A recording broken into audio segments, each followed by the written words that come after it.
International media have been focused on the Gaza flotilla activists who are attempting to break the Israeli blockade of the Gaza Strip to bring attention to the living conditions of the 1.5 million people there.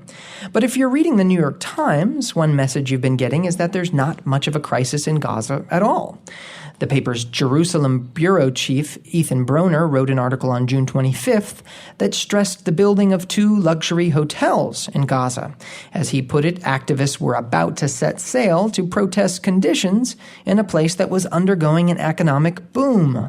Quote, "For the past year, Israel has allowed most everything into Gaza but cement, steel, and other construction material," close quote. On July 3rd, Bronner was at it again. Under the headline, "Setting Sail on Gaza's Sea of Spin," Bronner blamed both sides for exaggerating things. But again, he pushed back against the idea that people in Gaza were suffering. Sure, Israel killed 9 activists on last year's flotilla, but, quote, "The international outrage that followed helped force an easing of the siege.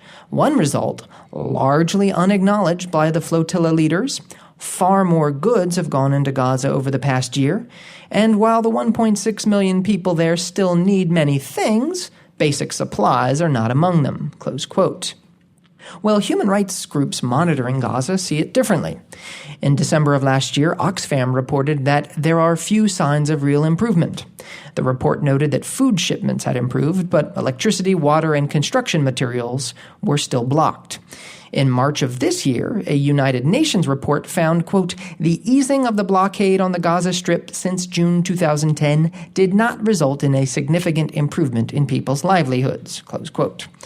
Now, Bronner is arguing that the Gaza boom goes largely unacknowledged by the flotilla activists. Actually, what they're saying is that the blockade has hardly been eased at all. That is something very, very different.